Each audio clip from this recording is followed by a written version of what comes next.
Good day, everyone. My name is Midterm together with my group members, Sherry Cos and Eleni Rotamula. So before we start, our topic for today is about communication for academic purposes using research-based journals, magazines, articles, etc. So to begin, allow me to introduce the four objectives of our topic today. The first one is we're going to define academic communication, followed by the definition and examples of academic papers. Number three is the transmission of academic information. Last but not the least is the research analysis. Before we start, I will give you the trivia about our topic. Did you know in today's globalized world, the role of research in an academic institution is critical for its long-term viability, development, and knowledge-driven growth based on innovation is essential. Now, let's move on to academic communication. Based on LearnOrg 2020, it involves presenting ideas effectively and formally in a scholastic environment. When we say scholastic, it is something to do with schools or learning. Actually, the activities are operationally defined as a set of educational practices performed by the students inside and outside of school based on the nature of the activity. It is also called scholarly communication, also refers to methods of communication that are highly structured and generally used in pedagogical settings. When we say pedagogical, it is the art of teaching. Academic communication can include the words and structure, express ideas, as well as the methods by which ideas are disseminated. Now to continue, I will pass the mic to Ms. Cos to further explain the academic paper. Thank you so much, Ms. Balmera. Now, let's continue to the academic paper. Academic writing means producing, transmitting, evaluating, teaching, and learning knowledge and ideology in an academic disciplines. It begins with the thesis statements that aim to persuade readers of an idea or solution to a problem based on evidence and not a personal opinion.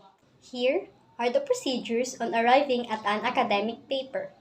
The first step to do is to select a topic. In selecting a topic, you need to choose the one that you're interested in and you think that may draw the reader's attention. After selecting a topic, you need to work on formulating a thesis statement that states the topic and purpose of your paper. The third step is to prepare preliminary questions. These are the questions that you and the readers might ask. In preparing preliminary questions, you have to expect what the readers are thinking about the topic or the thesis statement. After that, you have to find sources to answer the questions or to give knowledge. And all the sources that you might have found should be organized by themes or by notes. If you find the sources, you need to take down notes or design a system that would work best for you. The step 6 is to outline your paper. When you already found your sources and take down your notes, you don't need to put all of it in your paper. That is what the outline is for.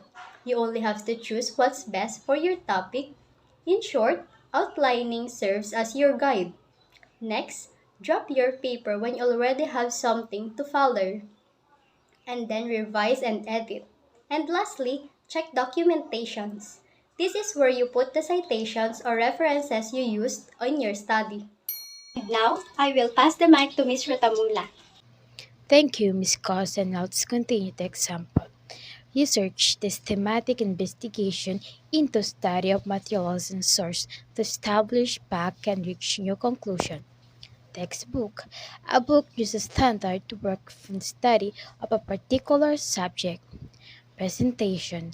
The giving something to someone special as a part of a formal ceremony. Lecture. An education talk to an audience, especially from students in a university or college. Dissertation, a long essay a particular subject, especially one written as a requirement for the doctor or philosophy degree. And now to continue, transmission of academic information.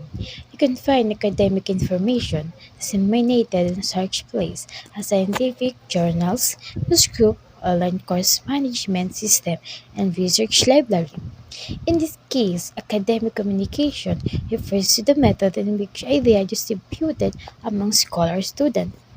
the process by which information, knowledge, idea, and skill are taught to others through purpose, contiguously telling, demonstrate, and guide. And now, to continue, I will pass the mic to Ms. Balmera. Thank you for that, Miss Rotamila. So now, how's the lesson so far? I hope you're still there and still listening. To continue, let's go to research analysis. When we say research analysis, it is a process used by the researchers for reducing data to a story and interpreting it to derive insights. It helps in reducing a large chunk of data into smaller fragments, which makes sense. To analyze means to break a topic or concept down into its parts in order to inspect and understand it, and also to restructure those parts in a way that makes sense to a researcher. Now, let's jump to the matrix of basic research, parts analysis.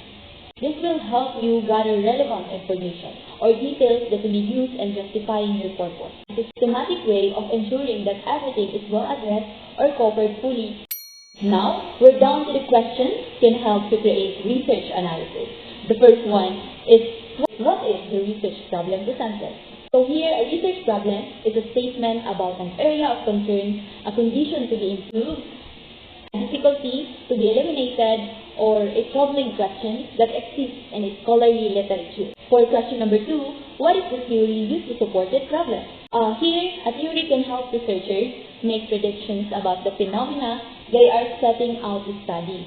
They can be informative in terms of determining what variables should be observed, as well as how data should be collected, analyzed, and interpreted on the way to presenting and justifying conclusions. For question number 3, what are the evidences that the research collected?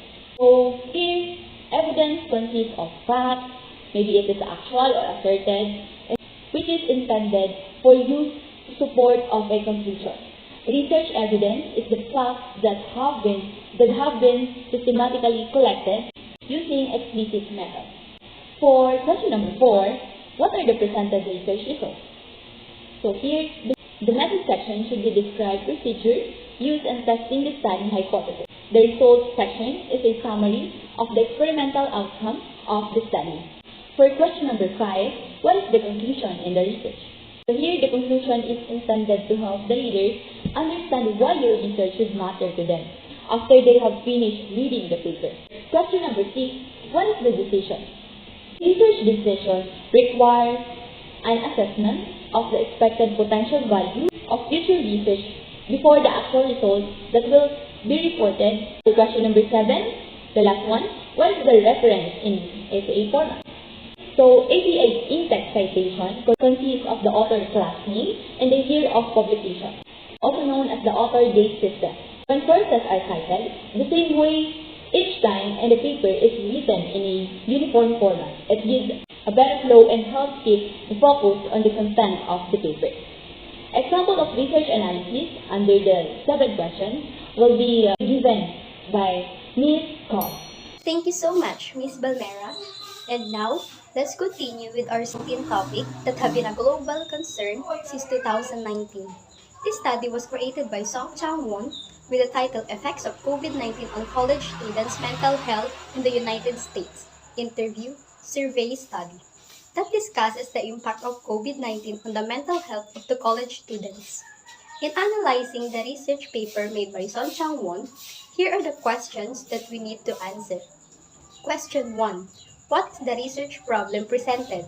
The research problem presented in the study is to identify major stressors associated with the COVID-19 pandemic and to understand their effects on college students' mental health. Question 2. What is the theory used to support that problem? Based on the study, the theory that they might have used to support the problem is the increasing concern in the mental health of students in a higher education and the pandemic that brought a vulnerable situation to them. Question 3. What are the evidences that research collected? Mental health issues are the leading to poor performance to academic success, and the COVID-19 pandemic has brought into focus the mental health of the various affected populations. A recent review of virus outbreak and the pandemic's documented stressors such as infection, fears, frustration, boredom, inadequate supplies, inadequate information, financial loss, and stigma. Question 4. What are the presented research results? Out of all the 195 students, 138 or 71% indicated increased stress and anxiety due to the COVID-19 outbreak. Question 5. What is the conclusion in the research?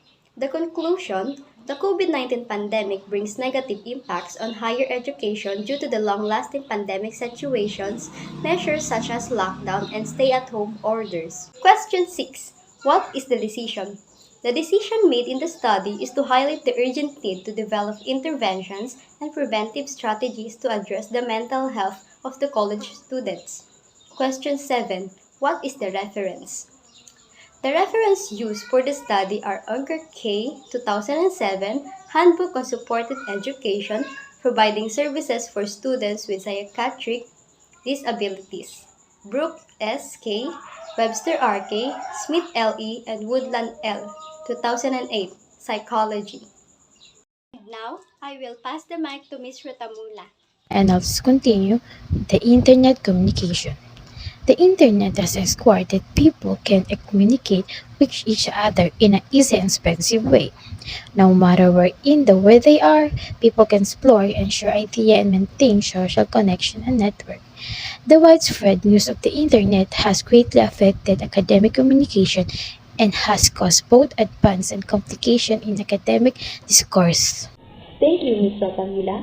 So now I will end our topic where it goes, no research without action and no action without research. Meaning there's no research if there's no scholars, researchers, and writers who take action to create a research to help the following generation, just like us, to learn and understand a specific topic. Now, congratulations that you are in the last part of our video. On behalf of our group, thank you for listening, and we hope that you learned something from us. Have a great day ahead.